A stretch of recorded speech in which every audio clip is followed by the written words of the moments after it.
was also multiplying. kilikuwa pia kinaongezeka. Houses would be multiplying. Nyumba zingeongezeka. The money would be multiplying. Pesa zingeongezeka. Food would be multiplying. Chakula kiongezeke. I hope you get that even before we continue. Ninatumai unapata hiyo hata because when we talk about money, kwa sababu tukinena kuhusu pesa, and that's why I told you don't run away, because the moment you mention money in church, people think, oh, there we go. We are going to give an offering. We ain't giving nothing. Usiombe ruhusa ya kutohudhuria kanisa kwa sababu ya mafundisho haya yameanza ya pesa. Let's get you multiplied first. Wacha uongezeke kwanza. Take me to the next verse. Nipeleke kwa verse nyingine. Then he goes on to say, kisha anaendelea anawaambia, when your heart is lifted up, wakati moyo wako basi moyo wako and you usiinuke, forget the Lord your God, ukamsahau Bwana Mungu wako, who brought you out of the land of Egypt, aliyekutoa Misri, from the house of bondage, katika nyumba ya utumwa. There is reference to what has happened. Kuna marejeleo ya kile kimetendeka. There was a bondage somewhere. Kulikuwa na utumwa mahali fulani. Before you talk about now the increase. Kabla uzungumze kuhusiana na kuongezeka. Allow me just to take you first by first before now we bring it up together. Nikubalie nikupitishe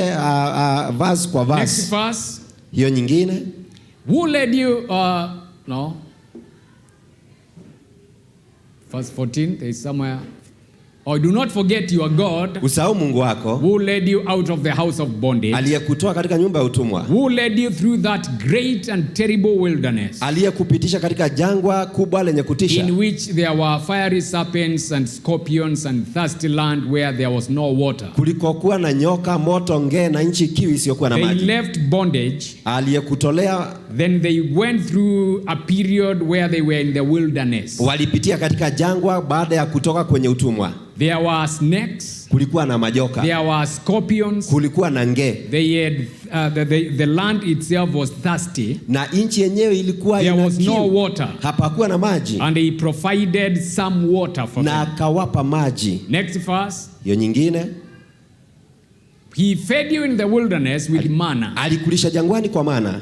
Yani in a way you can't even explain how day by day, njia ambayo hawezi kueleza kila siku, you have been fed, ulikuwa unalishwa, because manna fell every day, kwa sababu manna iliangua kila siku, and you collected for that day, na ulichukua ya siku hiyo. You couldn't collect for tomorrow, haungeweka hifadhi ya kesho, you couldn't save, haungeweka you couldn't have any reserves, haungejihifadhia. It was a day to day affair. Ilikuwa ni chakula cha kila siku. I'm saying this so that you can begin to think even where you are. Nasema hivi ndio uanze kufikiria uliko. They ate food that their fathers did not even know. Hawalikula chakula ambazo baba zao hawakujua. Remember when people begin to say, I don't even know how I survived last year. Unasikia watu wakisema hata sijui last year nilisurvive namna gani. You survived on manna. Ulikula manna. Manna is actually a question. Manna ni swali. What is this? Ni nini hii? When it fell, they began to ask, what is this? Walipoona imeanguka wakauliza, na hiki ni kitu gani? That phrase, what is this, in Hebrew translates to manna. Basi maelezo hayo kwa Kiebrania ni mana. How many of you have been eating what is this? Anyway, you realize you don't even know how you are doing it. Hayani hata ukujua ulisurvive namna gani. I don't know how I'm still alive. Sijui bado ningali uhai. I don't know how I paid school fees last year. Sijui nililipaje karo mwaka ujao. I don't even understand. Sielewi. But I know somehow. Lakini kwa njia fulani. And we like to make it, spiritual. God has been good. Tunasema Bwana amekuwa mwema sana. I don't know how I did it. Sijui nilifanya namna gani. I don't know how I made it. Sijui niliweza kushinda vipi. But somehow I made it. Lakini kwa vyovyote vile nilishinda tu. You are in that state. Uko hapa kwa mana. You are feeding on manna. Unakula ni nini hii? Let's go to the what is this?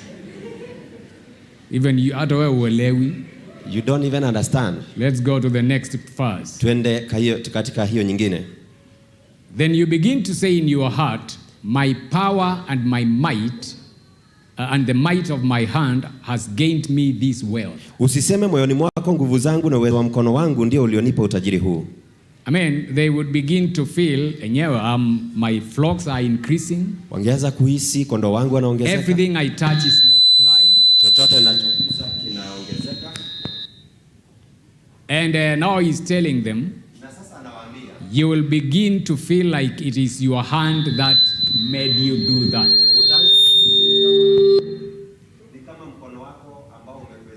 I don't know what is happening up there, and It's not helping us.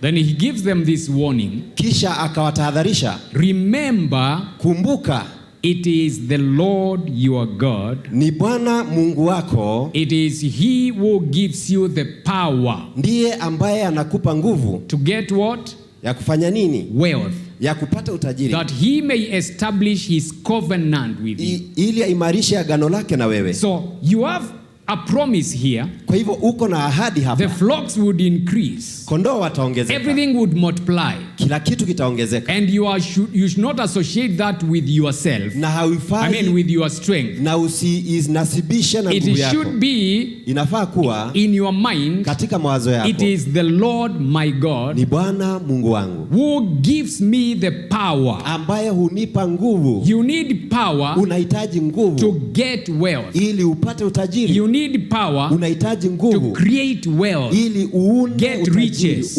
Upate get utajiri. Money. Upate fedha. And it is the Lord who gives that. Na ni Bwana hupa watu nguvu. Why does he do that? Mbona anafanya hivyo? That he may establish his covenant. Ili aimarishe agano lake. What covenant was he talking about? Agano gani hilo? He told Abraham, alimwambia Abraham, I will bless you.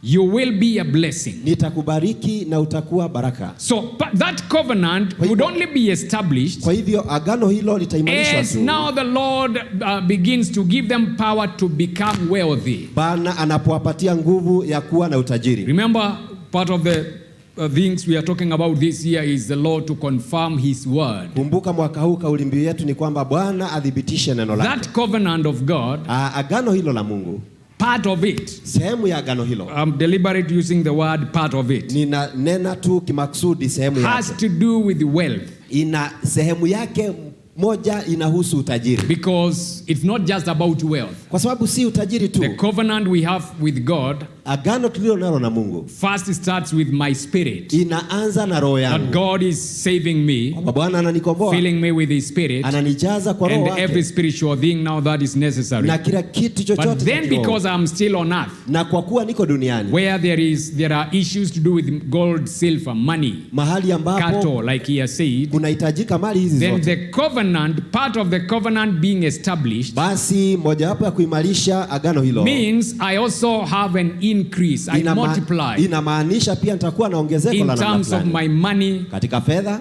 just what he had said in verse 1. Kile alisema katika mstari wa kwanza. That he may establish his covenant, ili aimarishe agano lake, that he swore to our fathers, ambalo aliwaapia mababa zetu many years ago. Miaka mingi iliyokwisha. If you will now get that power, iwapo utapata nguvu hiyo, to get wealth, ya kupata utajiri, then there are certain things that you must understand. Kuna vitu fulani fulani ambavyo hunabudi kuelewa. And that's why we are running this series. Na ndio sababu mafundisho haya tunayatoa. And I tell you the truth, if there is something that really bothers many believers, kama kuna kitu ambacho husumbua waumini wengi sana, it is when you are talking of a God who can supply more than you need. Ni mahali unanena kuhusu Mungu anayeweza kunipa zaidi ya ninachohitaji. Where you keep on testifying about a God whose name is El Shaddai. Mungu ambaye jina lake ni El Shaddai. Meaning more than enough. Kumaanisha zaidi ya ile inatosha. In reality, lakini kule kwenye ground, in your own life, katika maisha yako, you don't even have enough. Forget about more than enough. Wacha hata zaidi ya kutosha. You don't have enough. Hauna hiyo ya kutosha kwanza. So it becomes a contradiction to you. Kwa hivyo inakuwa ni kinaya kwako. And even more, na hata zaidi, to your unsaved friends. Katika rafiki yako ambaye hajui Mungu huyu ni nani. Hakuna kitu kinaudhi kama kushinda the whole night ukiambia mtu Mungu wangu ni El Shaddai. You can tell a person my God is El Shaddai for a whole night. He fed Elijah, hallelujah. Alipatia Elijah chakula, hallelujah. Na asubuhi unamwambia Buddha, si uniokolee ka 50 bob hivi. In the morning unamwambia sasa Buddha niaje hii breko. Anaanza kuuliza what about your God of yesterday night? Mungu wako wa jana yuko wapi? There is something wrong. Kuna kitu ambacho hakiki. There is a disconnect somewhere. Kuna mahali ambapo kuna shida kidogo. That on one hand we are saying we are multiplying. Yani kwa njia moja tunasema tunaongezeka. God has blessed me with another child. Bwana amenibariki na mtoto mwingine. But then tomorrow, lakini kesho, you call your neighbor. Unapigia jirani yako. Not even tomorrow. Si hata. The same day you are saying you were blessed. Siku hiyo ambayo umebarikiwa. There is a WhatsApp group. Kuna WhatsApp group. Saidia kutoa mama maternity hospital. Ya kusaidia kutoa mama chumba cha kujifungulia. You can look at me any way you want for now. Unaweza kunitumbulia macho because we are used to WhatsApp groups. Kwa sababu tumezoea mitandao hii ya But WhatsApp. then you need to ask yourself. Lakini unafaa kujiuliza. If like I am saying this is a blessing from the Lord. Ikiwa hii ni baraka kutoka kwa Bwana. How comes the other things he talked about in that verse are not also increasing? Inakuaje mambo mengine katika sehemu hii? Kwani ni watoto tu wanaongezeka? Kwani ni watoto tu wanaongezeka? Unakumbuka ile mstari tulianza? You remember where we began? Ng'ombe zako zinaongezeka. Your cattle will increase. Kuku zako zinaongezeka. Your fowls will increase. Or others zinastahili kuongezeka kwa sababu zako haziongezeki. Inatega mayai 2 na inakula. Hata wewe ukuli. I mean kuku yenyewe inakula mayai. Your chicken sasa hata haiongezeki. Cannibals. Haziongezeki. Pesa haiongezeki. You don't increase in money. Badala ya kuongezeka ni kupungua. Instead of increasing you decrease. Yet mambo ile ingine inaongezeka. Yet the other things watoto wanaongezeka. Children are increasing. Appetite yako inaongezeka. Your appetite is increasing. How comes it's only Inakuaje ni it's only your appetite that is multiplying. Yani ni appetite yako, hamu yako ya chakula inaongezeka sana. Unasema zamani nilikuwa nakula tu kanini? Katosti kamoja asubuhi. Sema asubuhi ilikuwa tu ni siku hizi hata mkate mzima ni aibu tu ninaona. Nowadays ninagonga jimbi kilo moja. Najua kuna ujanja iko na watu. Sasa mtu kwa sababu hataki aonekane vile anakula, anasema wacha niweke kidogo ile nitamaliza. There are people who normally say let me lakini atarudi kwa hiyo sufuria mara 10. You know what they are trying to do is they know, wanajua nikiweka hiyo chakula yote kwa sahani ile ambao ninakusudia kukula, if I serve everything that I want to eat, kila mtu aone, and everybody sees that, hata mimi nione, and I even see that, hata mimi nitaona hapa kuna shida. Lakini nikienda ni serve jiko 2, nikuje nikae nikule little by little. At any given time nikiangalia na watu wakiangalia, niko na chakula tudogo, my food is little, but then I will keep on going back, lakini nitakuwa narudi tena nikute nimemaliza hiyo sufuria peke yangu tu kama mchovia asali. Yeah. Najua kama hujawahi kaa peke yako huwezi jua mtu anaweza kula kuku mzima. Wewe unajua KFC kakota, lakini ukikaa peke yako na upike kuku and you have a whole chicken for you, utaweka kwa sahani yote. You will not serve it once. Utaweka tu ka wing na kamuguu. You put a wing, ukule leg. Ukiona Tom and Jerry, then you see Tom and Jerry. Commercial break.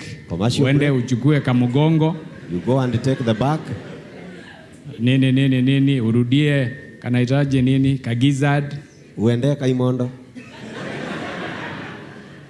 By morning there is nothing. Asubuhi ni gofu la mifupa, hata supu hakuna.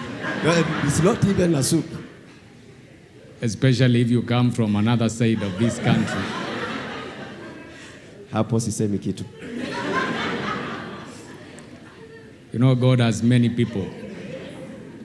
There are people in this beautiful land of Kenya. Kuna watu wazuri sana. Where when they have when they have a party, wakati wako na sherehe fulani, mpishi ni mmoja, lakini watu wa maji ni wawili.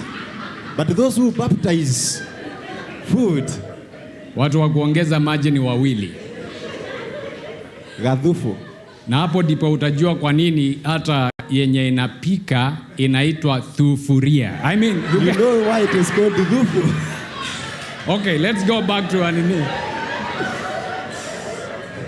Ama hujawahi jua kwa nini inaitangwa thufuria? Hujui ni kwa nini wanachemsha pizza.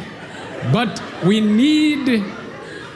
need to adjust our mind. Tunahitaji kubadilisha mawazo yetu. By the way, the first thing about money is this. Jambo muhimu kuhusu pesa ni hii. You will never get to the right place in money matters. Hautafikia mahali pazuri kuhusiana masuala ya pesa. If your mind is in the wrong place. Iwapo mawazo yako mahali ambapo hapafai. For where your mind is, mahali mawazo yako yapo, that is where your life will go. Maisha yako yatakuwa hapo pia. If your mind is in the wrong place in matters money, kama mawazo yako sawa kuhusiana na pesa na mali na utajiri, then everything about money will be wrong. Basi kila kitu kuhusiana na pesa kitakuwa si A sawa. poor mindset Mawazo ambayo si sawa, mawazo about money kuhusu pesa will propagate the same circle of poverty, itakuwa inaendeleza tu mzunguko huo, because unless your mind kwa sababu ila mawazo yako first is changed, transformed, yabadilishwe kwanza concerning money and wealth, kuhusu pesa na mali, then the wealth itself basi mali yenyewe will never find a landing place. haitapata mahali pa kukaa. And we keep on saying this. Na tunakaa tukisema hivi, Poverty has got nothing to do with the resources. umaskini hauhusiani na mali asili. That's why we keep on wanting to believe that statement that Africa is poor. Ndio sababu tunataka kufikiria kwamba Afrika ni maskini. Yet 90% of all the resources that are being used in the world, Ila 90% ya malighafi yote duniani they are right here in Africa. ziko hapa Afrika. So how can you then say poverty is about resources? Mbona basi tuseme umaskini unahusiana na rasilimali? Which continent has the highest amount of gold? Ni bara gani ambalo liko na dhahabu nyingi sana? Huh? Uranium. Uranium iko wapi? Right here in Congo. Hapa Kongo. And Subukia. Na hapa Subu. Yeah, we know there is uranium in Subukia. Tunajua kuna uranium hapa Subukia. God does not lie. Mungu hadanganyi. So there is uranium in Subukia. Kuna uranium hapa Subukia. Wheat. Ngano. You just cross inaitwa nini, mwisho wa lami, and you look at the wheat farms. Unaangalia mashamba tambarare ya ngano. You just go this way towards Eldoret. Unaelekea Eldoret. Look at the maize plantations. Angalia mashamba ya mahindi. I'm talking about the large scale. Ninazungumzia kuhusiana na kilimo kikubwa. But everywhere you go, lakini popote uendapo, you will keep on hearing how Africa is poor. Utasikia Afrika maskini. Yet we are the ones feeding the world. Ila sisi ndio tunalisha ulimwengu. With the resources, na mali asili, workforce, na wafanyakazi. I mean, we have too many people. Yani tuna watu wengi. We don't have enough jobs for them. Hatuna kazi za kutosha kwao. So we export labor. Kwa hivyo tunawapeleka kule nje. To everywhere in the world. Kila mahali utapata wa Kenya. Labor is also a resource. Na vile vile wafanyikazi ni mali asili pia. So if we are saying poverty is a lack of resources, kwa hivyo ukisema kwamba umaskini ni ukosefu, then you would be saying Africa is a desert. Utasema basi Afrika ni jangwa. But it's not. Lakini si jangwa. You would be saying Africa has no trained workforce. Utasema Afrika haina watu ambao wana taaluma. But we have one of the most, educated people on earth. Watu ambao wana kisomo kabisa kizuri wanatoka Afrika. And that's why we say it's in the mind. Ndio sababu tunasema iko kwenye mawazo. Israel is in a desert, Israel the nation. Taifa la Israeli liko jangwani.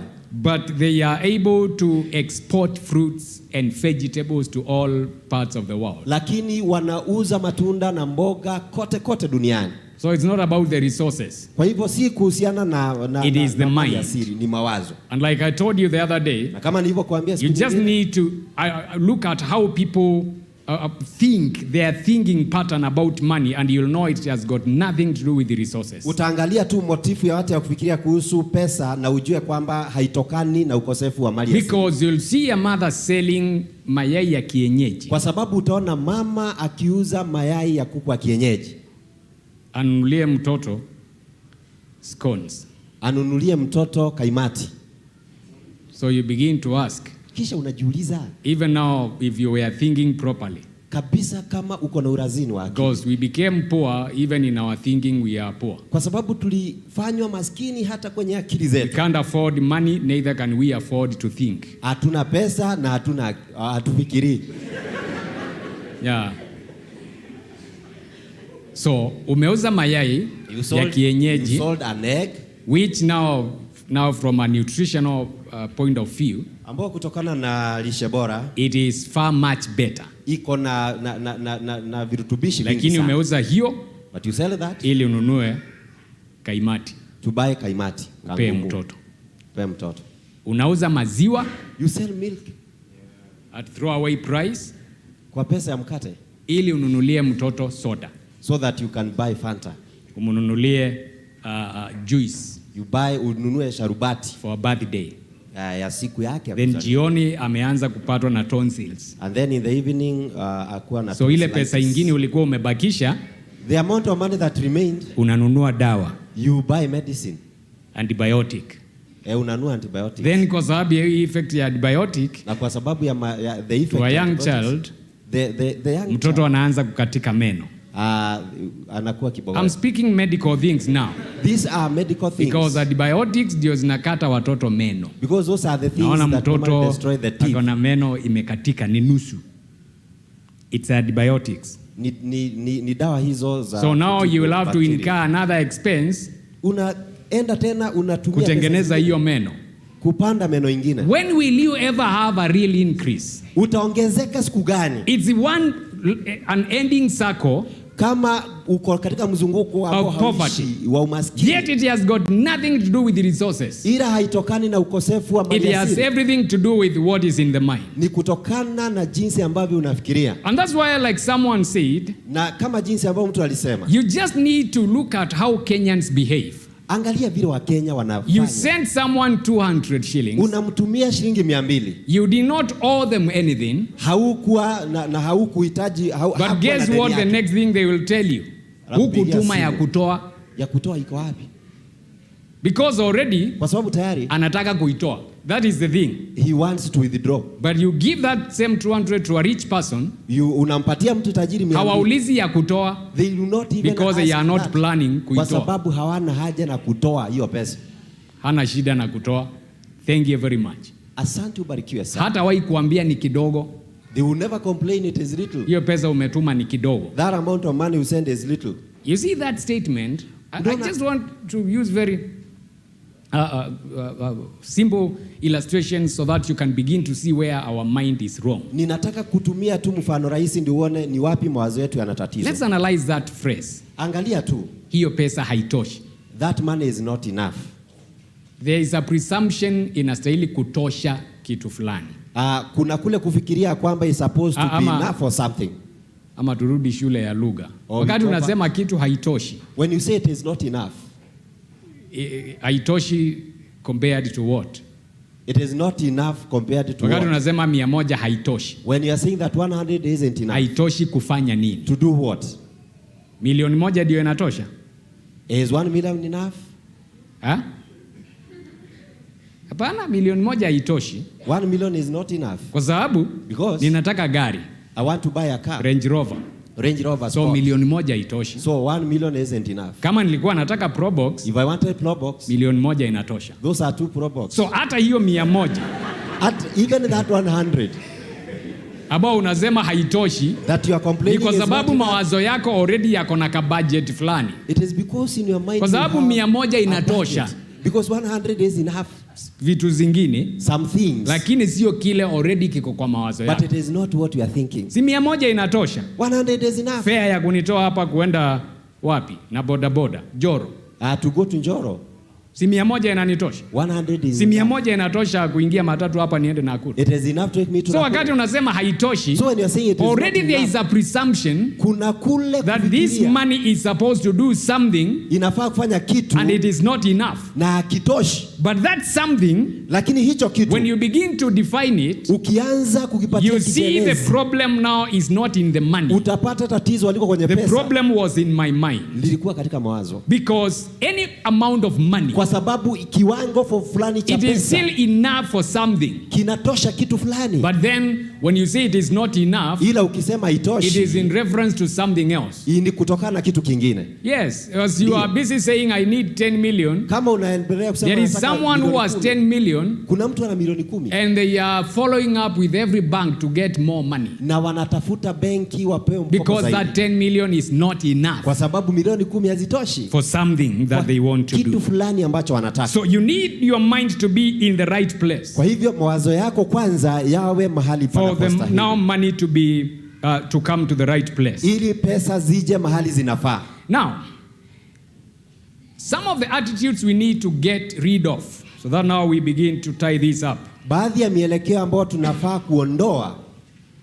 We are not in a hurry. This is a series. Haya ni mafunzo ya muda mrefu, kwa hivyo hatuna. The number one thing we need to get rid of, especially for us here, is the get rich quick mentality. tunafaa kuondoa mawazo ya kutaka kutajirika upesi, so that you replace it with the godly way of what we read. It is the Lord who gives you power to make wealth or to get wealth. Ili uibadilishe na ile njia ya Mungu, ni Mungu hukupatia nguvu ya kupata utajiri. Wealth is something you create. Utajiri ni kitu unajenga. It's not something you get. Sio kitu unapokea. Money, riches, pesa, utajiri, it is something you create. Ni kitu unajenga. You make. Unaunda. It's not something you get. Sio kitu ambacho unapata. But this get rich quick mentality, lakini mazoea ya kupata utajirika upesi, it wants to avoid that long tedious process. Inataka kuondoa hatua hizo ndefu. And that's why now we become easy prey for things like betting. Ndio sababu tunaingia kwa mtego wa kucheza kamari. Why do people bet? Kwa nini watu wanawekelea bet? I have 50 bob. Niko na 50 shillings. But then in my mind, lakini kwa mawazo yangu, it will take too long. Itachukua muda mrefu. For this 50 bob, kwa hii shilingi 50, if I invest in something else, ikiwa nitaiweka kwa kitu kingine, to become 1,000, ili iwe 1,000. But here is someone who is telling me, lakini kuna mtu ananiambia, wekelea 50, place ya 50 shillings, then ukule 1,000, and then jackpot, and then you're going to hit a jackpot of 1,000 shillings. You have a desire for wealth. Unatamani kutarajia. That's why you are ready to risk that 50 bob. Ndio sababu unawapatia hiyo 50 shillings. But then the mentality behind it, lakini mawazo ambayo yanaongoza ni mbaya. It's a get rich quickly. Ni kutaka utajirike usiku. Why do people steal? Mbona watu wanaiba? Utaanza kusema watu hawana job. Hao vijana wakipata kazi wataacha wizi. Uongo yako. It's not true. People don't steal because hawana kazi. Hata wizi ni kazi. Hawana kazi. Even stealing is a job. Kazi ngumu kwanza. It is very difficult. Yeah. Wale jamaa walifunja church yetu, ile kazi walifanya hapo. Those who broke into our church. By morning unaangalia mpaka unauliza, and they had all the time and the energy. Wameenda wakang'oa post kubwa sana kwa jirani. Wameng'oa post. Ili wajaribu kutwist hiyo milango. Wamechoma kufuli haichomeki. By the time we succeed, unauliza sasa hiyo energy yote. All of that energy. Si ingekuwa amechukua hiyo energy akaenda kwa kibarua. Lakini unaona argument yake. Hiyo kibarua nitalipwa 200. I'll be paid 200 shillings. Nikiiba vyombo ya hao jamaa, but when I steal this, nitauza 10,000. I will sell at 10,000. So nitapata pesa haraka. So I will get money very fast. It's a mindset. Ni mawazo. When people begin to now fall into corruption, wakati watu wanaingia katika ufisadi, ni kwa sababu like you hear it now, mambo ya siasa. It's our time to eat. Ni wakati wetu wa kukula. So wacha nipeane hii. So I give this kidogo hivi ili nipate hiyo tender ama hiyo job. So that I get that tender or that job. Because I feel kwa sababu ninahisi I need the money quickly. Ninahitaji pesa tena upesi. You know, sometimes you saw this case, was it yesterday night? Uliona jana? This guy who is in a committee. Yu jamaa kwa committee. Who has managed to con people 1.4 billion. Is it billion or million? Ambaye amekoni watu 1.4. By promising them jobs. Amewaahidi kazi. Of course, he had outsiders who mpaka walitengeneza emails natoka kwa PS. Wako na watu mpaka wanaforge emails za PS. Na hata executive order ya Uhuru Kenyatta, the president. Na hata ile ya rais. Kusema umekuwa appointed. That you have been appointed. So unapewa appointment letter. Unapatiwa barua ya appointment. A boy iko na sign ya rais. Iko na sign. Alafu unaambiwa siurudishe mkono. Then you are told you do something. Nasikia mmoja alipeana 800,000. So the question is, if you already had 800,000 lying somewhere, kama ulikuwa na 800,000, do you really need that job? Unahitaji hiyo kazi kweli? Like seriously? Kabisa. If you had 800,000 lying to, zikuwa zimekaa hapo zinangoja mtu wa kupewa, si hata ungesema basi hii kazi iende kwa wale ambao hata hawana hiyo 800. You would have said that this. I'm showing you the reason why someone is ready to go that way. Kwa nini mtu anaenda njia hiyo? That money they have pesa hizo walizo nazo already they feel it is not enough, wanahisi hazitoshi, and I want to get more quickly, na ninahitaji nyingi tena zaidi. So if it means niongane kidogo, if I have to bypass the process, to corrupt my way, then so be it. Basi nitafanya hivyo. It is what now actually drives zile tunaita pyramid schemes. Ndio Ponzi schemes. Ndio sababu kuna zile pyramid schemes. Zile unaambiwa wekelea hapa, na zituliingia. Ilikuwa inaitwa nini hiyo kitu? Desi. Najua ilikula plot yetu ya church ya Salga. Tuliuza plot ya church Salga. We sold us a church. Tukawekelea. Ilikuwa inaitwa nini hiyo? Bus. Ilikuwa inaitwa bus something. Bus. Ili izae. Mpaka leo tunangojea izae. But God is gracious. Mungu ni mwaminifu. We got another plot in Salga. Tulikuanga na plot Salga ya church. We had a church plot in Salga. Tukawekelea bet. And then we bet with that money. Because the argument is, in fact, it was supposed to yield 800,000. Ilifai tupatie 1,800. Within 6 months. Kwa miezi 6, 800,000. So hesabu yetu ilikuwa tujenge kanisa ya Rongai. We were supposed to construct Rongai. Na tununue plot ingine Salga. Buy another plot. Na tujenge kanisa bila kuita mtu. And we construct a church. Get rich quickly. So, hata tukokuambia mambo hii, si ati hatujakuwa hapo. It is not that we have never been to that trap. Tumekuwa hapo. We have been there. Lakini Mungu akatukomboa. Unakumbuka vile maandiko yanasema? Remember, it is the Lord who delivered you from the bondage. Ni Bwana alikutoa kwa utumwa of Egypt. Wa Misri. Until you've been delivered from that bondage of get rich quickly. Hadi ukombolewe na swala hilo la kutajirika upesi. You can forget about any meaningful increase in terms of wealth, money, finances. Hautaongezeka kifedha, kimali na kadhalika.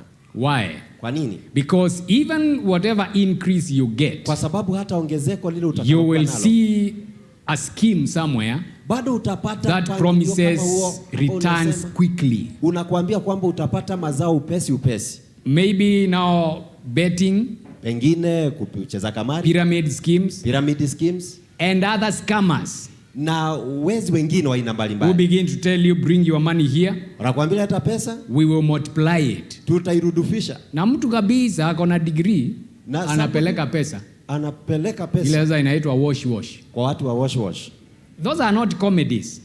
Hizo si sarakasi. Those are serious stories. Ni mambo ambayo ni halisia ya kweli. Yes. Ndiyo. Watu wamekoniwa kwa street. People have been conned kwanza hapa Nakuru. Especially Nakuru.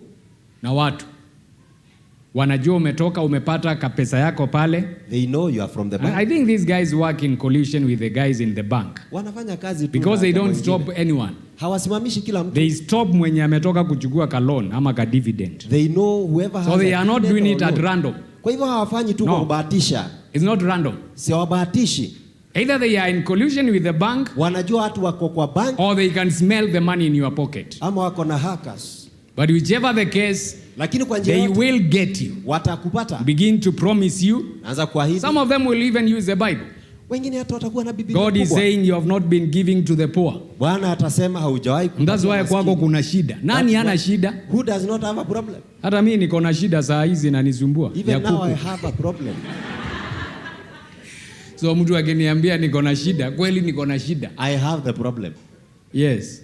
Ndio. But now anaanza kukuambia enda pale ukapea sijui acha kibeti chako hapa. Please let us because that is how it goes.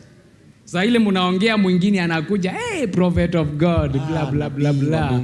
Si tangu uliponiombea mambo yangu imekuwa mazuri. Wow. Ni kuundwa unaundwa. Even those guys are working. Unaona why I'm saying hao jamaa it takes a lot of time to craft something like that. Inachukua muda mrefu. Mpaka wako na mtu wa mkono. They even have a person to help them to do that. Wa kukusaidia uingie box. Then uache handbag hapa. You leave the handbag. Uende ukapee kiwete sijui yako wapi then urudi. Then you go and. Sasa ile umerudi ndio unakumbuka when you are coming back. Zimeenda tu hivyo. No people. If you had no desire for getting rich quickly, kama haungetaka kutajirika, hata ungekuwa umeharibu dakika moja na huyo mtu. You will not even listen to what they are telling you. Yes. Ndio. Because after Desi, baada ya Desi, zingine zimekuja. and you are wiser. I mean, there's a guy who came to Rongai and scammed everyone. Kuna mtu alikuja Rongai akafagia alikamp kwangu siku 2, akakaa kwa hakutoka na shilingi. I did not give any. Naambia watu na huyo kijana ni mjanja. That guy. Sasa kila binu anatumia. Amekuja kwangu, hey pastor, unakaa ka nyumba kadogo. This house is very small. Supposing ni kuonyesha njia unaweza pata nyumba kubwa. Nikiweza kuonyesha njia to get a big house. I'm comfortable where I am. I'm okay in my house. Naenda hivi. Unatumia vyombo gani kanisani? Which instruments do you use? Ambia kahuja. Ahuja. Kuna wajamaa wanaweza uconnect na wao wawape vyombo kubwa. Wanasaidianga makanisa. Yeah, they have this. Yeah, that's good. That's good. Siwasaidie hii ya jirani hata hawana. But they can give this neighbor. I mean, mimi niko na kahuja. Me I have a huja. Si ni kuconnect na huyo pastor jirani hana. I can connect you with this other pastor. So after a few days ndio watu wanaanza kusema yule jamaa alikuwa kwako, tumetambua ni mkora, amewaibia nini? Aliniambia atasaidia sijui dada yangu. Mwingine aliniambia atachukua mtoto yangu amuingize kwa list sijui ya watu wanapata scholarship. Nikamuuliza, sasa wewe na unasema hata ulimpea 5,000. You gave him 5,000. Already you had money. Tayari ulikuwa na pesa. So why did you pay for your child? Mbona ungemlipia? Ndio anaanza kuona. By the way, hata baadaye nilianza kusikia I began to feel guilt in my heart. Ya kwamba I'm not really that needy. But you see where the problem was coming from? Get rich quickly. Tajirika haraka. Hata hizi wacha sasa za hao wakora wa huko. Hata sasa ile wrong mentality ya giving. Even the wrong mentality of giving. Toa 100 saa hizi. Give. I promise you in 72 hours. Kwa masaa 72. God will have multiplied it. Naweza kuchomolea kafasi ya kukuonyesha. Then he gives you a verse from the Bible. Actually give 3:10. Because we are talking of Malachi 3:10. So toa 3:10 kulingana na anakuambia Abraham alienda kupigana.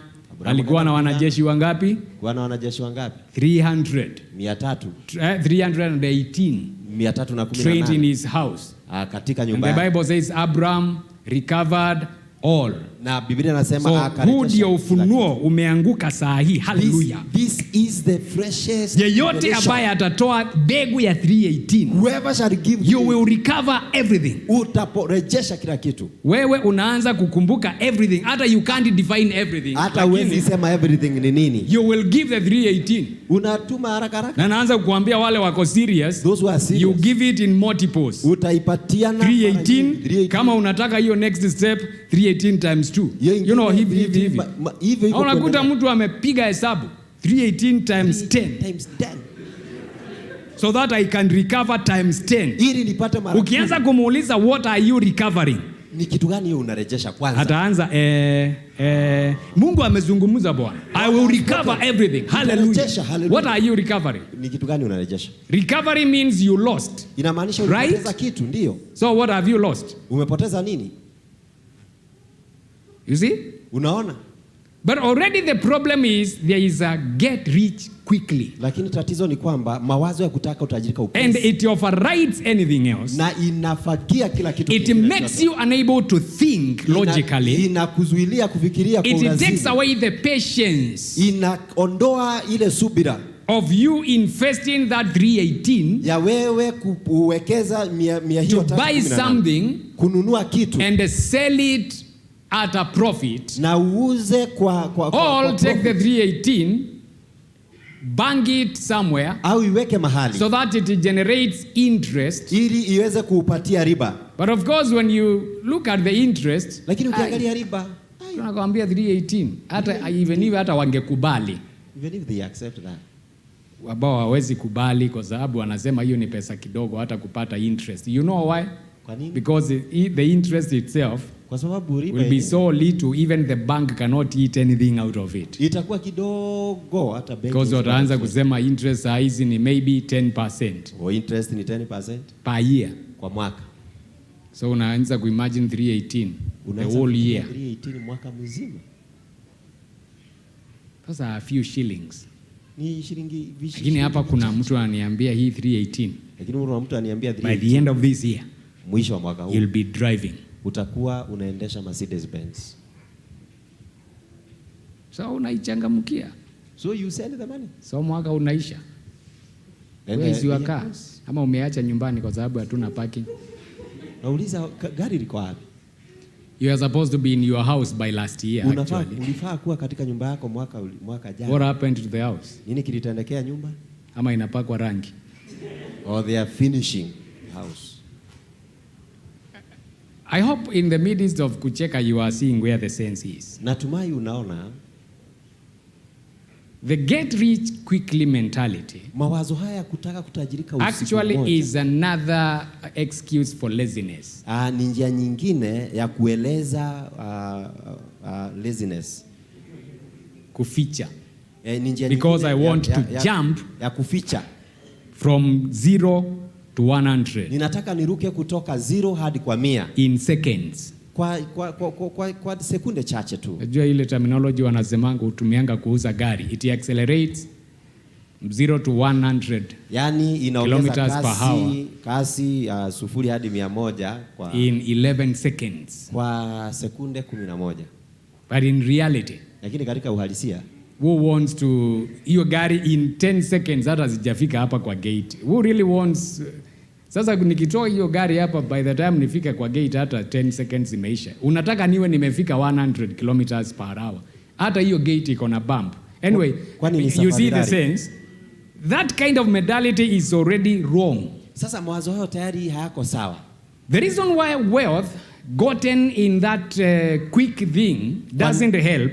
Ni kwa nini utajiri uliingia katika sehemu hiyo? Is because of two reasons. Ni kwa sababu ya mambo mawili. Most likely, that is number one. Ya kwanza, to get rich quickly, kutajirika haraka, you will have to use theft, utatumia wizi, fraud, ama kudanganya, or it is through premature inheritance, au pengine urithi, all some other illegal means, au njia zingine tu ambazo. And spiritually speaking, hasa that money is tainted. Fedha hizo haziko sawa, zina shida, and it disappears. Na pesa hizo zitapotea. Proverbs 13:11. Mithali 13. That's a very good one. Proverbs 13:11. Mithali 13 mstari wa 11. Wealth gained by dishonesty will be what? Fedha, utajiri unaopatikana kwa udanganyifu utapotea. But he who gathers by I wish you can underline that. Lakini achumaye kidogo kidogo, by labor, kidogo kidogo, kwa kufanya kazi. The reason why that wealth that comes quickly does not last is because most likely mara nyingi the means of getting it quickly, njia ya kupata fedha, kupata utajiri huo, dishonesty, ni njia ambayo si ya kweli, wizi, vitu ambao hazieleweki, things that people cannot even understand. Someone feels it is taking too long for the Lord to bless me. Mtu anafikiria imechukua muda mrefu Bwana kunibariki. And the question should be compared to who? Ukijitoshanisha na nani? Because when you say this is too long, kwa sababu ukisema imechukua muda mrefu, that's a comparative statement. Inamaanisha kwamba unalinganisha. It is too long compared to, ikilinganishwa na nini? Mtu mwingine ambaye mimi imenichukua 10 years. I have taken 10 that years. Is too long.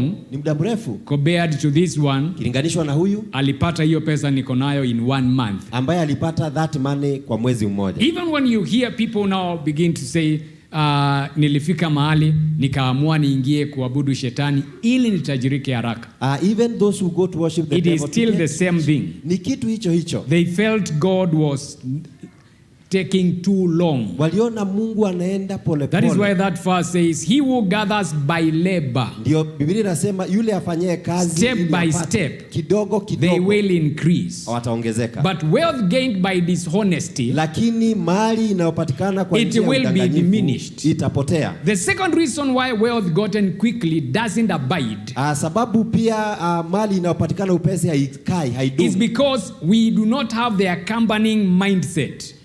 Ni kwa sababu mawazo ambayo yanafaa kulinda utajiri huyo hayapo. The accompanying mindset to maintain the money. Mawazo ya kulinda mali hiyo haipo. I told you wealth, money is a mindset. Nilikwambia mali na pesa ni akili. So as I grow my money, kwa hivyo ninapoendelea kutunza pesa zangu, the capacity in my mind should be growing also. Uwezo wa mawazo yangu pia unafaa kuongezeka. That is why people who win the jackpot, ndio sababu watu wanaoshinda jackpot, they never Wanangi hata usikiangi wako wapi? Huwa wanabeti nayo tena. That money disappears quickly as it came. Zinapotea upesi sana. Because wealth is not something you get. Kwa sababu si utajiri si kitu unapata. It is something you create. Ni kitu unaunda. Even like I mentioned kwa hiyo ya kwanza, those who get a premature inheritance, when I call premature, it means their father or someone gave them an inheritance, but then their mind hata wale wanapata urithi wa haraka, inamaanisha walipewa lakini mawazo yao hayakuwa yamekomaa. You see, the problem is even when an old man works for all his life to make money, hata mzee akifanya kazi miaka yote anunue mashamba, when he dies, akifa, he can only leave behind the houses, ataacha tu manyumba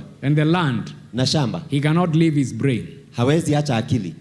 So the sons got the money, watoto wakapata pesa, they didn't get the brain of the father. Wakakosa akili ya baba.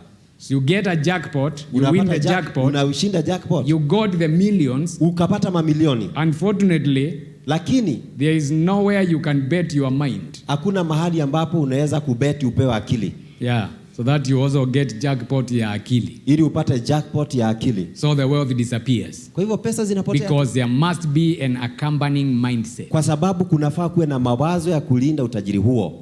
This Indian guy, anaitwa nani?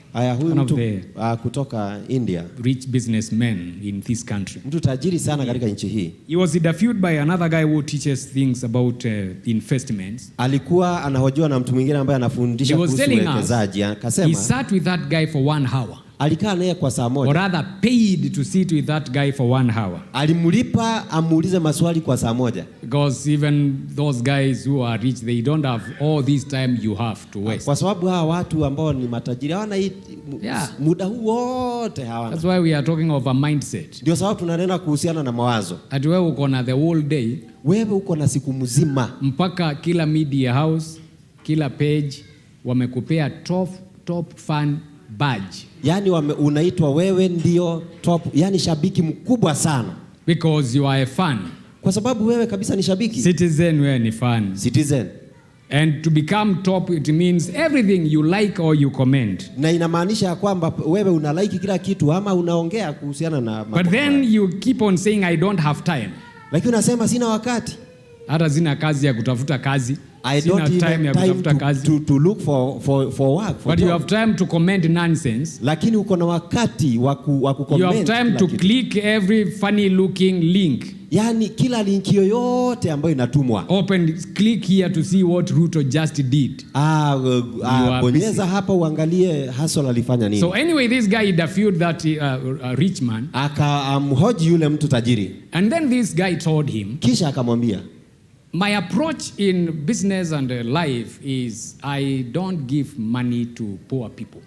Mimi huwa sipei maskini pesa. So this guy was shocked. I thought you guys are generous. Nafikiri nyinyi ni wakarimu. No. Kasema hapana. I select people. Ninachagua watu who are rich in their mind. Ambao wako na akili nzuri. They only lack money. Hawana pesa. Now I can give to them. Ninaweza kuwapa. And I don't actually give to them. Na siwapi.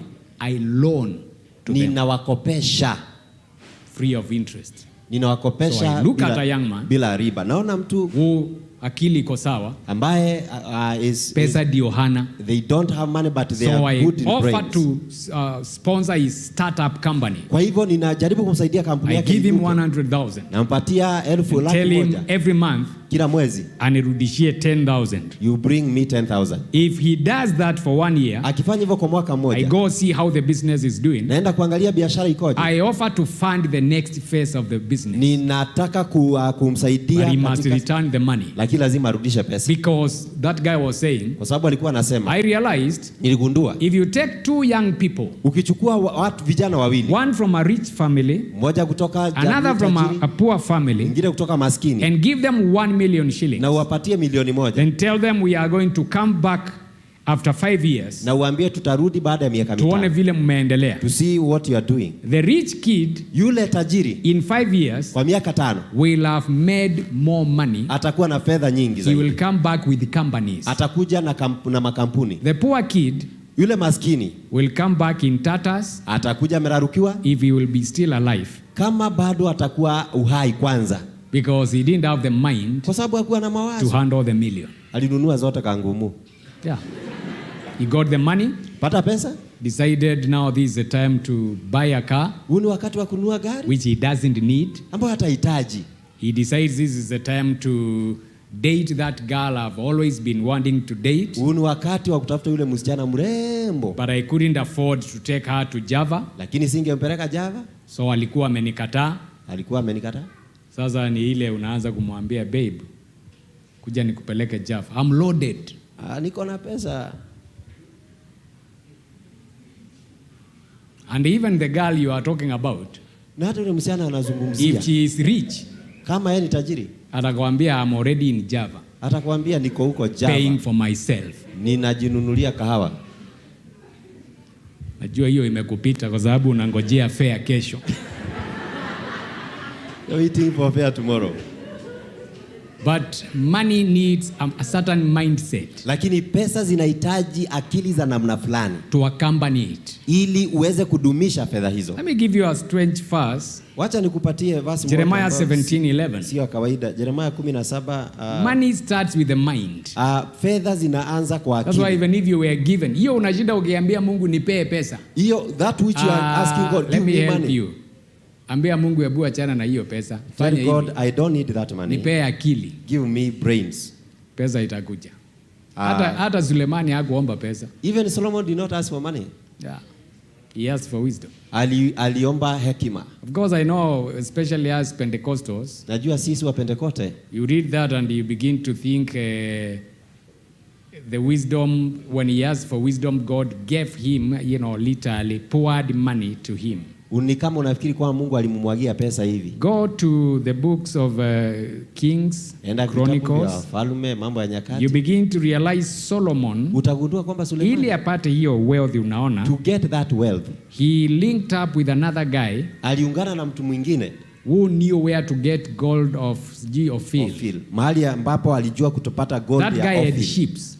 Alikuwa na meli. And the people who know the route. Na watu waliojua mahali ambapo Solomon did not have those guys. Sulemani hakuwa na watu. So he linked up with him. Kwa hivyo aliungana naye. Akamwambia to form a partnership. And he told him, let us partner. Tunaenda, mimi nakulipa meli, ile inabaki ni yangu.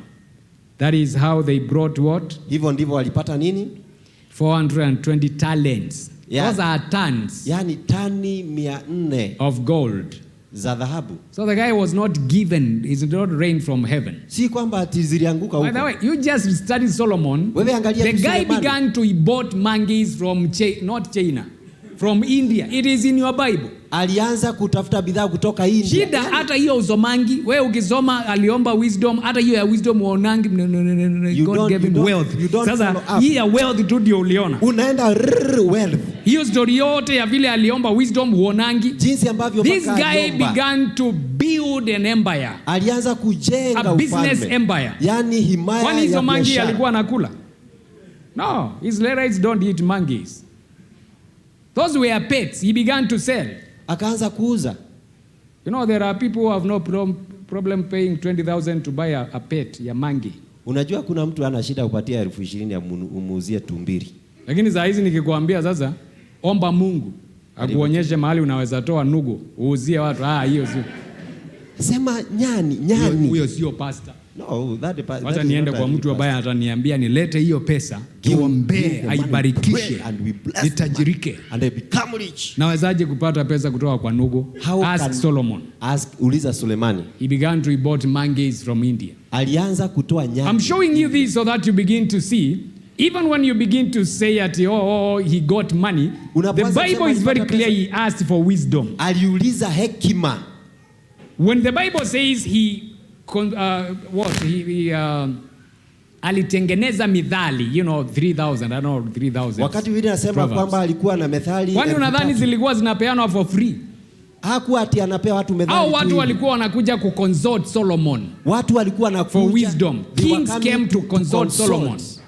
They did not come there for free. Hawakuja hapo tu hivi. In the normal kingdoms, katika falme za kawaida, you do not come to see a king with nothing. haungeenda kumwona mfalme bila chochote. You come with a gift, unaenda na, so that the king can now, as he receives your gift, anapopokea he can sit with you anaweza kuketi na and wewe give you some wisdom. na akupatie. That is how Solomon made his money. Hivyo ndivyo Sulemani alipata pesa. So hiyo yako ya kufikiria kuna pesa ilikuwa inanyesha kutoka mbinguni, wachana nayo. So money was not raining from heaven. Unless kuna Biblia nyingine uko nayo. Isipokuwa uko na. Anyway, I know you have never seen that. Najua hujaiona hiyo. Even the Queen of Sheba brought gold. Hata huyu malkia wa Sheba hakuenda hapo bure, alienda na dhahabu. That is how Solomon got his wealth. Hivyo ndivyo Sulemani alipata utajiri. That is the point. Take me back to Jeremiah. Nirudishe katika Yeremia. By the end of this series, mwishoni mwa mafundisho haya, kama utakuwa Mungu amekusaidia kupata pesa sasa, if you will not have gained kupata utajiri, to become rich, then sasa shida yako si pesa. Your problem is not money. Shida yako ni ingine. You have another serious problem. As a partridge that broods but does not hatch. Kama kware ambaye hulalia mayai. So is he who gets riches but not by right. Hivyo ndivyo apataye utajiri kwa njia pumbavu. Itamuondokea. The wealth will leave him. Utajiri utamuondokea. In the midst of his days. Katikati mwa siku zake. And at the end, na mwishowe, he will be a fool. Atakuwa mpumbavu. What a statement. How many fools have you met this week? Umekutana na wajinga wangapi? They had money. Walikuwa na pesa. By the way, you have seen in Kenya people who were members of parliament. Umeona Kenya watu walikuwa ni wabunge. Not in the 1980s. Sio 1980. 2013 to 2017. Hadi 2017. Saa hii today. Ni driver. Yeye ni driver. One of them ni driver wa mbunge mwingine. He drives, he's a chauffeur for another parliamentarian. How many millions do those guys earn? The right ones. Wachana na hizi zingine za kona. Wachana na hizi zingine. How many million? Mshahara wake ni pesa ngapi? Mshahara wa mbunge ni milioni ngapi? How many millions? You tell me in 5 years. Unaniambia kwa siku 5, kwa miaka 5. Zile alipata. Whatever he got. Sasa hana. He doesn't have He ends up not looking like a fool. Si kama kukaa kama mjinga. A fool. Anaonekana mjinga. Of course na ile kwa kwetu hapa tumezoea sasa ni serikali. Serikali saidia. Huyu ndiye alikuwa cook wa Kenyatta. Ndiye alikuwa anapikia Uhuru Kenyatta. Paka unataka kumuuliza excuse me. Were they doing it for free? Ulikuwa unapika kujitolea. Sasa ushinde ukitupigia mdomo hapa ati wewe ndio ulikuwa unapika State House. Actually the moment una mention ulipika State House, if you cooked in the State House, haustahili kuongea anything else kuhusu usaidiwe. Because you were really being paid good money. Unalipwa pesa nzuri. Let's be honest. Na nakwambia hii point blank. Usisaidie mtu ambaye alikuwa kazi anaanza kukuambia sasa ati sasa tuchange pesa tusaidie ati sijui Conjestina. Wachaneni na ufala. Kwani mnatubeba utoto aje? Don't help a person who ever worked to earn money. These guys are paid millions for every match. Wanalipwa mamilioni akigonga mtu. Yes. Ndio. Kila gumi aligongana hivi. Every fist. Ni pesa. So unaanza kuniambia ati ameachiliwa. Ameachiliwa na nani? Kwani alikuwa ameshikiliwa na nani ili waanze kusema mumeniachilia? Tulikuwa tumekushikilia lini? Tulisaini wapi tutakushikilia? Where did we agree that we're going to support you? When you see some Kenyans very angry on Facebook, I am with them. Mimi ninakuanga hapo kwa wamekasirika. Ile Omondi needs you. You remember Omondi? Unakumbuka Omosh? Anaitwa Omondi ama anaitwa nani? Omosh needs you. Ati anakuhitaji sana. Because the guy kwa sababu was in Tahiti High. Alikuwa Tahiti. They were paid their millions. Akalipwa mamilioni. Yeye mwenyewe anakiri na kinywa chake, I drank all of it. Akasema nilikunywa. So tumpigie makofi. Hey, good boy. Ulikunywa vizuri. Kunywa.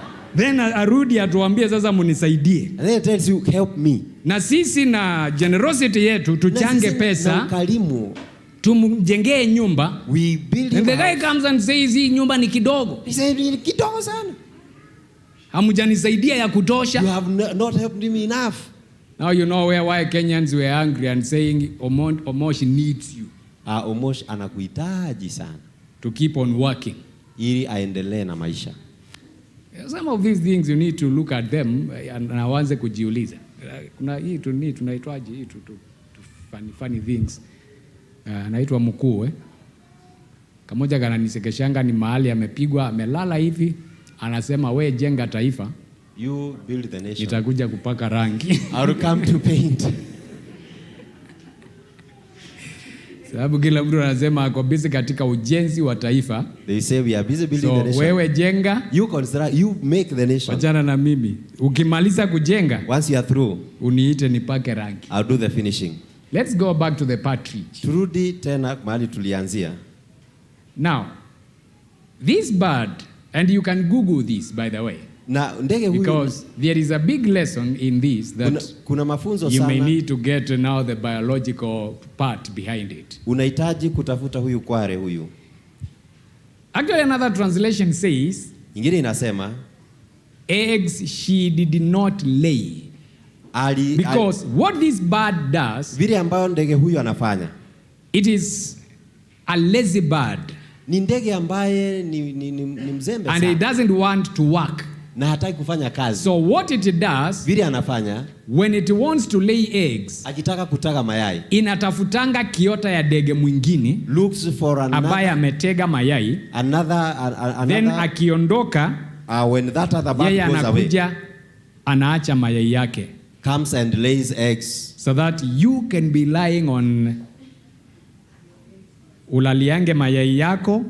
So that you na ya huyo jamaa na aendangi mbali, you sit on your eggs and anapatch tu kamuti kako hapo, yeye ni kukuangalianga ukimfanyia kazi when you are working for her. Wakati imeach, when the chicks hatch, sasa ni chiki ya mwenye kiota, the owner of the house, na huyo jamaa mwingine, and the foreign now eggs, the mother can fly away. Huyu mama because anapotea. The DNA in her, kwa sababu ile msimbo is the DNA in that thing. Ni DNA ile ambayo iko hapo. Normally, kwa kawaida, that bird is bigger than the nest it will choose. Huyo ndege huyo ndege ni mkubwa kuliko kiota ambacho atatafuta. This one, kwa hivyo huyu, will begin to grow faster, itaanza kukua haraka than kuliko vifaranga wa yule ndege mwingine. Yes. So sasa wakati mama anatoka pale na kanini, so when the mother comes with akifika kwa kiota yake, guess mdomo ya nani iko juu ya hii midomo tu twingine tuko hapa, he will feed this one first. Yake iko juu, he will feed this one first, so yeye ndiye anakula. As they begin to grow, wakianza kukua, she begins to peck them and throw them outside the nest, na kuwatoa katika kiota, or to kill them. Wale ambao hawajakufa njaa, she pecks them, anaanza kuwadona dona. DNA ya mama yake iko ndani yake, DNA of the mother, kukulia mahali hawajapanda, to benefit from where, so anatoa hawa the real kids, so he removes them, anawatupa ama anawaua or kills them. At the end of the day, hatimaye, what remains, kile kinasalia, ni hicho ki strange bird, will be that bird. But the mother keeps on wondering, mama anashangaa, how comes this thing does not look like me? It's becoming bigger even than me. Ni kubwa hata kuniliko. And by the time the mother realizes, hii si yangu, anapogundua hii si yangu, this thing is big enough, hii ni kubwa kabisa, it flies away, inapotea. So the real owner, kwa hivyo yule the real mother kiota, ends up with nothing. Kiota anakuwa hana chochote. But by the way, the partridge is the one that now ndio inalea hiyo kabad kanaitwa nini? Kakuu. Is it kakuu au kuku? CUCKOO. Whatever pronunciation that is. Hiyo amesema. The partridge, huyu ndege kware, the partridge ndiye anatumiwa na hiyo kadege. Is used by that bird. So sasa yeye ni kulalia mayai ambao hakulea. So she sits on he doesn't benefit. That's where now that statement is. Na ndio sababu mwenye akona utajiri, whoever has wealth, not by right, ambayo so it's not you who build the wealth. Kwa hivyo sio wewe ulijenga. You see that thing? Unaona jinsi na inaach kabla ya hizi zingine. It hatches very fast. The cuckoo is a very wicked bird. Ndege mbaya sana. Si tuende ile Pentecostal way. Kombolewa na roho ya kuku. Ondolewa kuku.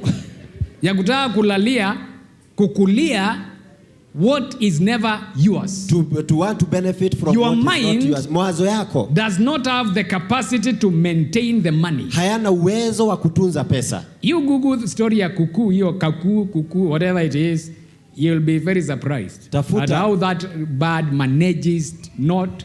Haiwezi kuwa extinct yet haitengenezangi kiota, anategemea the partridge na ndege wengine. It survives on other birds. Now that is the mindset. Sasa ndio mawazo. You want money, unataka pesa, lakini akili yako, but your mind haiko hapo. Is not there. It does not developed. Haijakuwa. It will leave you in the midst of your days. Itakuacha siku moja. Because that partridge will one day realize, kwa sababu yeye atagundua, hii sura si yangu hii. This is not my chick. Hiyo pesa itatambua, mimi siwezi kaa na mtu kama huyu. I will not stay with a person like this. Na itarudi mahali inastahili kuwa. It is going to go away. That's why now you will end up being a fool. Ndio sababu utaishia kuwa mjinga. Because we were used to you having money. Kwa sababu tulikuzoea kuwa na pesa. Now you don't have money. Sasa hauna. And you have no logical explanation. Na hauna njia ya kueleza. You had money. Ulikuwa na pesa. Ukiuliza, I thought niliacha ukiendelea vizuri. Ni story mrefu. You are doing well. This is a long story. Shouldn't we be asking about what happened to your mind? Hatufai kujiuliza nini kilikutendekea.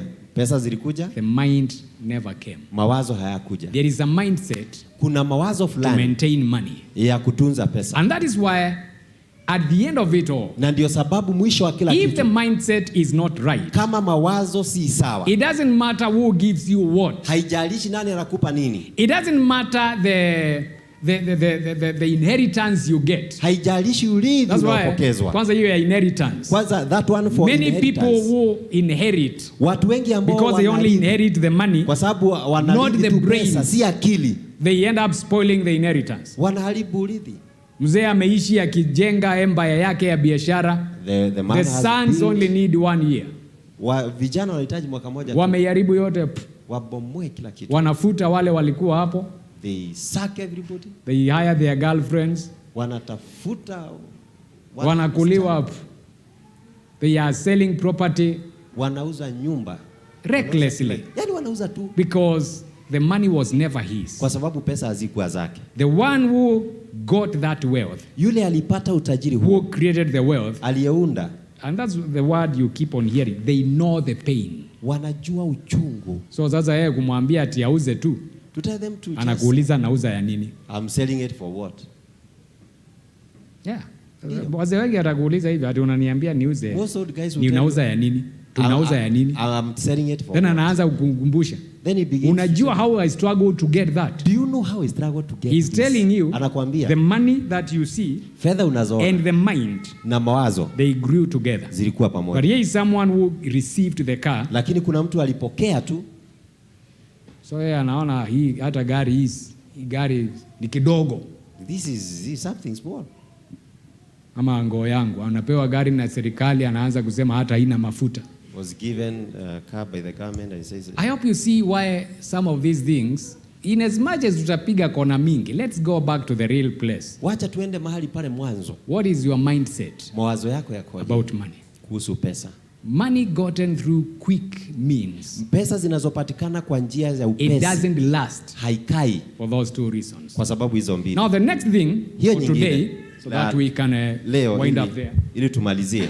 Is you need to deal with now ile naita handout mentality. Unahitaji kuondoa mawazo ya kutaka kupewa msaada kila wakati. There are two major what do we call them? Capitalism and socialism. Kuna mifumo miwili ya kiuchumi. There are two major, what do you call those things? Economic. Whatever, systems.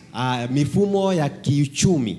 Socialism ile ambayo ni ya ujamaa. Is where the government pretends to get everything from everybody. Ni mahali serikali inajifanya kunyang'anya kila mtu kila kitu. And I'm using the word pretend because it actually doesn't work. Inajifanya kwa sababu So it gets everything from everybody. Kwa hivyo inachukua kila kitu. And then they purport to redistribute to everybody again. Alafu wanajifanya wanasambazia kila mtu tena. But the problem with that is this. Lakini tatizo na hiyo ni kwamba I went to work Nilienda nikafanya kazi. And got myself a bottle of water. Na nikajipatia chupa ya maji. But the government takes the water. Lakini serikali inanipokonya. So that it can distribute to me. Ili nipatie. And to you. Na mwingine. So next year, kwa hivyo mwaka ujao, I lack the motivation to get another bottle of water. Sitakuwa na motisha ya kutafuta chupa nyingine ya maji. Why should I be the one looking for it? Kwani mimi si last year tuligawa yangu. Sasa na wewe gawa ichukue yako. Go find yours. Inigawie. And also share with me. And that's why socialism never works. Na ndio mfumo huo ni mfumo. Look at the countries that pretend to have socialism. Angalia mataifa ambayo yako na mfumo huo. It's a lie. It's a few people who are controlling the economy, pretending they are sharing with anyone, but in the real sense, the rest of the populace is working for those rich people. They are actually hardcore capitalists at heart. But they only pretend we are using socialism. Capitalism, in as much as it is evil, and it has many other weaknesses, it is the better option. For this reason, it gives you, it pays you for your labor.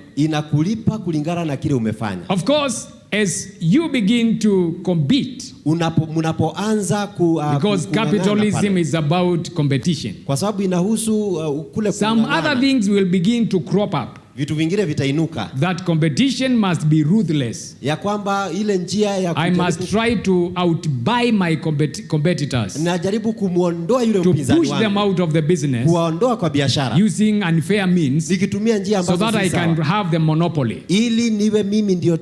But it works better than socialism, because it rewards those who worked. Now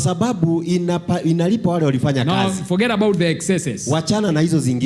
Now, when you begin to cultivate that culture where I am waiting for a handout, wakati unajifundisha ninasubiri msaada, it removes everything to do now with the labor on your hand, inaondoa chochote kuhusiana na wewe kufanya bidii, creativity, na ule ubunifu, the desire to to produce, kutamani hata kuzalisha vitu fulani fulani, because I'm waiting for someone to give me something. Manake namsubiri mtu anipe kitu. And it becomes, especially when now you bring in the spiritual aspect, na ukiileta sasa katika, it becomes a slave. It makes you a slave. Inakufanya wewe uwe mtumwa to the one who is giving you. Kwa yule ambaye anakupa. Even where some states, capitalist states, hata mahali ambapo try to implement now social programs to cushion the poor, ambapo wanajaribu kuleta njia za kijamaa ili wasaidie maskini. It only works if first, inafanya kazi iwapo kwanza, you create that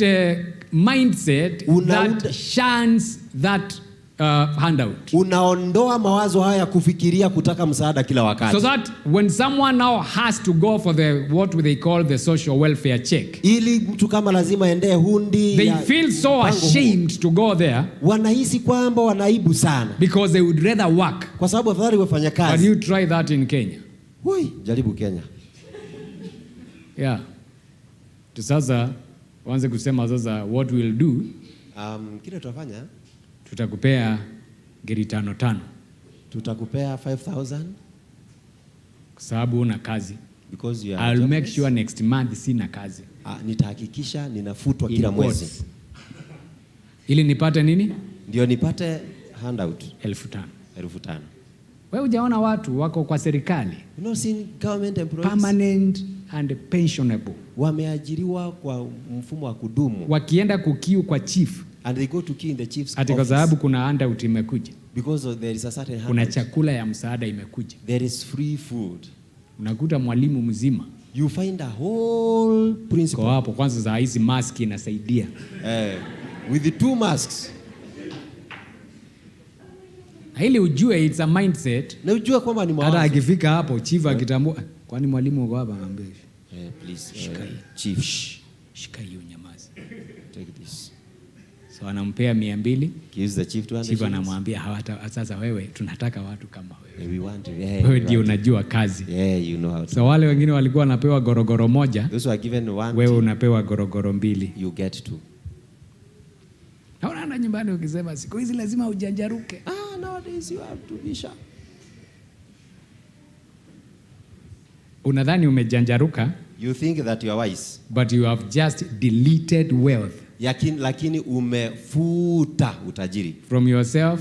Kutoka kwako. And for a few generations in your family. Because that already is a curse. Na kwa sababu hiyo tayari. I don't have to take you through scriptures that those who now benefit from what was meant for the poor, the widow, the stranger. Ambao wanachukua kile ambacho follows them. Wanafuatwa na laana. Let's not even talk about your children's children. Let's talk about watoto wa watoto wako. The fact that you can feel proud muradi unaweza kuhisi of being given a handout ya kupewa kitu already shows a mindset that it is not ready to make wealth. Inaonyesha mawazo ambayo hayako tayari. It wants to be given things for free. Inataka kupewa vitu bila kufanyia kazi. That's why you hear now like that rich man was saying, he doesn't give wealth. He doesn't give people money just like that. Ndio sababu ulisikia huyo mtu anasema yeye hapati watu pesa tu hivi hivi. Anatafuta vijana wako na akili. He looks for people. Anawaloan pesa. And he gives them loan. Anawaambia warudishe without interest. And then they have to return without interest. Kwa nini? He wants to kill that thing in them that would want. Anataka kuondoa hicho kitu cha kutegemea msaada. Nipe. Just give me. Nipe. Give me. Serikali saidia. Government please help. Kani serikali hii ambayo inasaidia? Wewe unaisaidianga lini? How do you help this government? How do you explain the fact that wewe umeenda umechukua msichana ya wenyewe? Utaelezaje you got another girl from another place? Haba akona akili kama hiyo yako tu. Who is your replica? Mumepata mimba. And you got mimba imewapea warning ya 9 months. And for 9 months. Nikiwaambia kuna mtoto anakuja. Ninakuja. Mom, dad. I'm coming. Ninakuja. I'm coming. 9 months to come. Miezi 9 hivi. Nitakuwa hapo. I'll be there. Then siku ya labor inafika. Then on the labor day. Wachana na nguo za mtoto. Leave alone the taxi ya kupeleka mama hospitali ajifungue. You are creating an emergency WhatsApp group. Unaweka emergency WhatsApp group. Tusaidie. Please help us. Tusaidiane. Let's help each other. Na hiyo yako ni tusaidiane. And that one of let's help each other. Wewe usaidiangi lakini tusaidiane. We need to because kama hata fare hivi mama hata wajana na taxi. Leave alone taxi. Hata kumuingiza tu matatu hapa ulipe 50 bob. Even to pay 50 ya kumfikisha town huna. To take her to town. Wewe ndio unaniambia tunasaidiananga. You are telling me we can help each other. Let's be honest. Yani wewe sasa ndio tunasaidiananga. That is how we help each other. For 9 months